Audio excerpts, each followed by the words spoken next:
plupart des maladies sont des maladies de la loyauté à l'enfance. Certaines semblent être positives, mais ça devient des maladies aussi. Sinon, de toute façon, et il n'y a pas beaucoup d'exceptions à ça, tous les troubles que les gens manifestent à l'âge adulte ne sont que la conséquence du type de relation qu'on a eu dans l'enfance avec sa famille.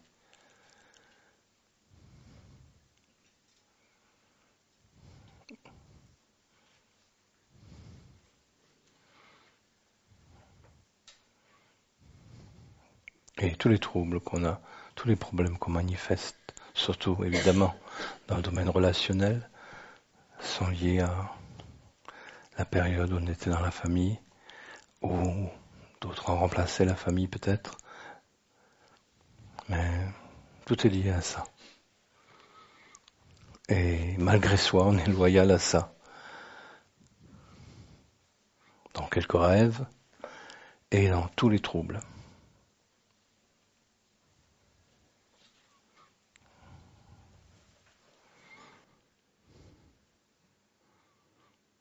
Et vous voyez, c'est aussi une façon dont on peut regarder les gens. Tu as un problème? Tu as un problème? Si. On peut répondre plusieurs.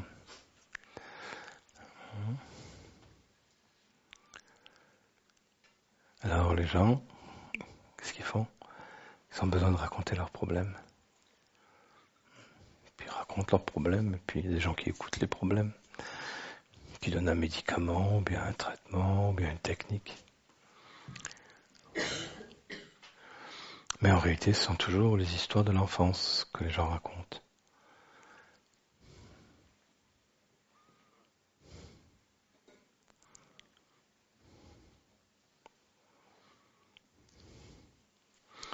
L'éveil, c'est quand on s'intéresse à ici et maintenant. Et qu'on raconte plus d'aucune histoire. Plus aucune histoire. On raconte plus les histoires du passé. C'est pour ça qu'on n'est plus malheureux. On ne peut plus être malheureux. Parce qu'on est toujours malheureux à cause de son passé. On peut souffrir à cause du présent. Si quelqu'un vous tape un marteau sur la tête, il y a de quoi avoir mal. Mais généralement, c'est karmique. Donc ça a encore un passé plus lointain. Mais on va oublier cette chose-là. La plupart des souffrances psychologiques, donc, c'est ce qu'on appelle les souffrances intérieures, sont les histoires qu'on continue à se raconter à propos de son passé, à propos de son enfance. Parfois, on a l'impression qu'elle est un peu plus proche, l'histoire, parce que le problème que j'ai eu l'année dernière avec telle personne, c'est ça qui me fait souffrir encore. Non, non. Le problème que tu as eu l'année dernière avec telle personne, c'était déjà, comment on appelle ça, un remake, c'est ça, remake? Un remake de ton enfance.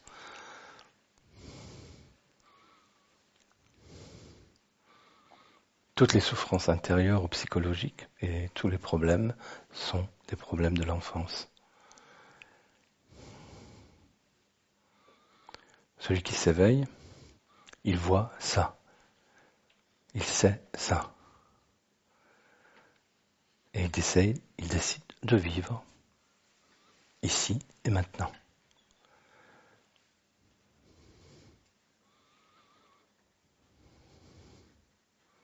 Et toutes les souffrances intérieures ou psychologiques disparaissent immédiatement. C'est ça la libération de la souffrance. Tandis que ceux qui sont attachés à leurs histoires, donc à leur enfance, ne peuvent pas se libérer. Jusqu'à ce qu'ils comprennent.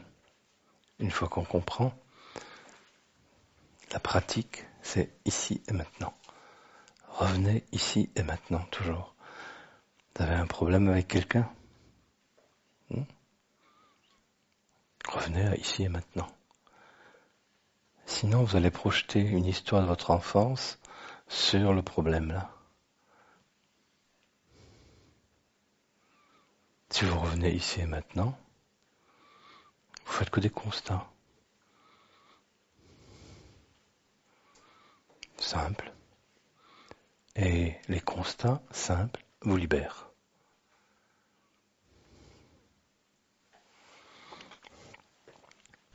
Est-ce que ce que vous venez de dire, on pourrait le comprendre en disant que si je me vois retomber dans les mêmes fonctionnements ou des fonctionnements dont je n'ai pas encore trouvé de solution,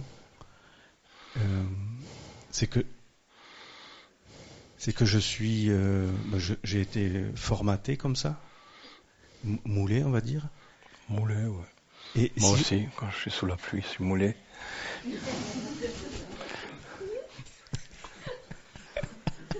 C'est là la coupe. Est-ce que ça veut dire que revenir au présent peut faire reculer ce passé? Oui. Non, il le met à sa place. Et tu te mets à ta place. Tu vis ici et maintenant, tu vis pas le passé. Si, les gens vivent comme ça, parce qu'ils sont justement pas éveillés, pas libérés. Donc, ils souffrent de tout ça. Oui, parce que c'est dans la façon de penser, c'est dans la façon de ressentir émotionnellement, c'est même la façon de se tenir. Donc le passé, il est déjà dans les 3 centres bien inscrits. C'est pour ça qu'on dit redresse-toi, détends-toi, respire déjà, pour commencer. Oui, sois présent. Habitue-toi à ça. C'est pour ça que sur certains chemins spirituels, comme dans le zen par exemple, on fait rien d'autre. Inspire, expire. Inspire, expire. Balaye, fais la cuisine, mange, marche. Assieds-toi, écoute ce que je dis. Oublie-le.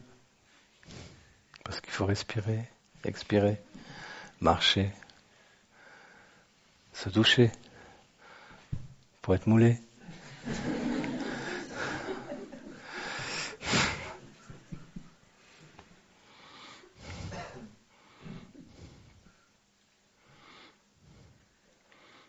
Mais tous les non-éveillés, ils y croient pas. Tu vois ? Ils croient pas que c'est aussi simple. Donc, il faut qu'ils inventent des histoires. Et les seules histoires qu'ils sont capables d'inventer, c'est quoi ? C'est les histoires de leur enfance. Les mêmes vieilles soupes. Hop, on recommence. Les mêmes trous. Pourtant, on sait qu'il y a un trou. Mais bon, on saute dedans. Ou on tombe dedans, tout simplement. Et c'est reparti. Les mêmes histoires. Et certains, à un moment donné, en ont marre d'eux-mêmes. Et certains n'ont pas la chance de rencontrer un chemin où on leur dit ce qu'on peut faire. Et puis, il y en a quelques-uns sur le chemin qui se disent « je vais pratiquer. Je vais pratiquer le chemin. » J'ai trouvé les techniques ou les moyens qui sont les meilleurs pour moi, les pratiques les plus efficaces pour moi, parce qu'il y en a beaucoup. Je vais prendre celles qui me permettent de revenir ici et maintenant. Celles qui me rappellent que si j'entre dans une histoire, si je veux raconter une histoire, et raconter une histoire, c'est entrer dans une relation difficile avec quelqu'un. Tu vois, quelqu'un qui paraît désagréable. On dit non, je connais, c'est bon. Et on dit à l'autre, on le regarde, on lui dit j'inspire et j'expire. Et je me détends. Et l'autre il dit mais non, il faut que tu répondes à ma question. Il faut que tu fasses ce que je dis. Il faut que tu sois comme je veux. Et toi tu dis non, ça c'est ton histoire. La mienne maintenant, c'est une nouvelle histoire. Je me redresse, je me détends, j'inspire, j'expire. Et ça lui plaît pas du tout à l'autre. Et il veut t'entraîner dans son histoire. Alors que t'as rien à voir dans son histoire. Sauf si tu le prends par la main, on se promène ensemble. Oui, ça c'est le présent. Hmm. Mais pas l'histoire. Tu comprends? Et c'est difficile de sortir de ces vieilles histoires. Parce que ce sont des chemins, mais il n'y a pas que des trous. Il y a aussi des ornières. Mais on peut se libérer de ça. Mais que ici et maintenant. Est-ce qu'on peut dire que la quatrième étape, c'est ce qu'on appelle un sage? C'est un sage. Un sage. Oui, quelqu'un qui a appris, qui a compris, qui a réussi à changer un certain nombre de choses liées à son enfance, mais il n'est pas encore éveillé. Il n'est pas encore sur un autre chemin, l'étape suivante. Parce que quand on se libère d'une émotion négative ou de considération, il y a quelque chose qui change en soi. On vit beaucoup mieux. Oui. Mais on n'est pas éveillé, on est pacifié, on va dire. Moi, je n'ai pas parlé des éveillés, là. J'ai raconté votre histoire. Votre histoire de tous les jours. Vos histoires de tous les jours. Et maintenant, vous devez décider à quel endroit vous vous situez. Parce que même si on est sur un chemin où il y a un trou, il faut encore faire l'effort de le contourner. Et puis, peut-être qu'il faut choisir d'autres chemins. Pour pas tomber toujours dans les mêmes histoires. Même si un jour on comprend. Il faut arrêter parfois de faire toujours les mêmes problèmes.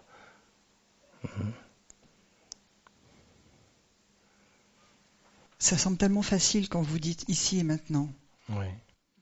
Et avec ça marche comme ça. C'est pas un truc compliqué. C'est simplement vous ne le faites pas.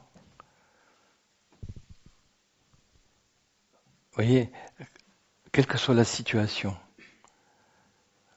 il faut que vous vous rappeliez, c'est ça ce qu'on appelle le rappel de soi. Quelle que soit la situation, donc une situation difficile ou désagréable, il suffit de le faire. Vous vous redressez, vous vous détendez. Parce que vous savez que ça c'est le plus important au monde. Vous vous détendez, vous inspirez, vous expirez. Vous faites ça. Non, vous croyez pas que c'est ça le plus important. Vous croyez le plus important, c'est les histoires que vous revivez, que vous ressassez, que vous revivez, et vous croyez que le plus important, c'est les histoires des autres, en face là.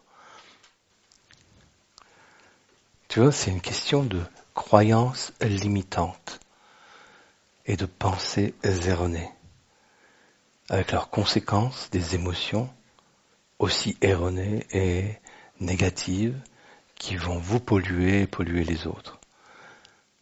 Et vos attitudes vont être du même acabit. Tandis que vous vous redressez, comprenez, redressez, détendre, inspire, expire, et les gens racontent les histoires. Et vous savez que ce sont que des vieilles histoires. Et à un moment donné, il faut faire attention simplement.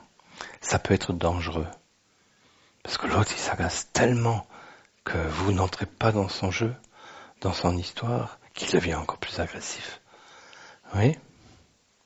Sauf quand l'autre en face, il a aussi évolué.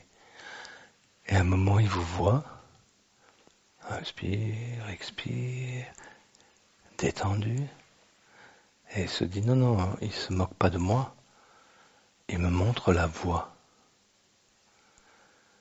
Et à ce moment-là, vous éclatez de rire.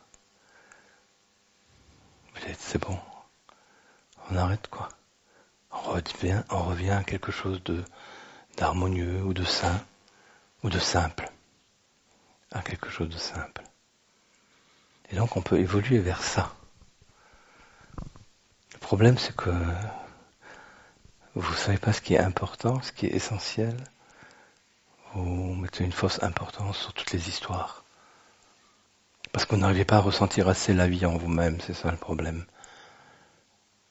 Vous n'avez pas pris l'habitude de ressentir la vie et l'énergie dans la respiration, dans la détente. Vous vous aimez pas assez. En réalité, vous vous aimez pas du tout.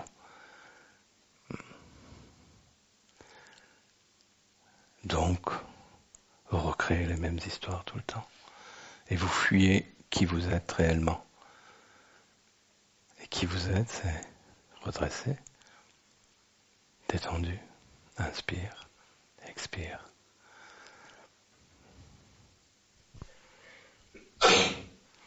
Et si pour comprendre la majorité des koans zen, c'est quelque chose qui ressemble à ça.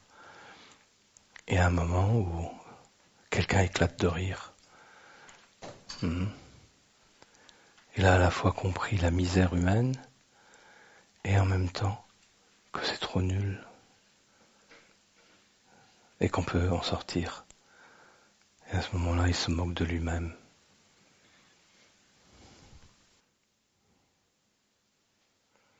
Oui, on devient semblable aux esprits qu'on appelle.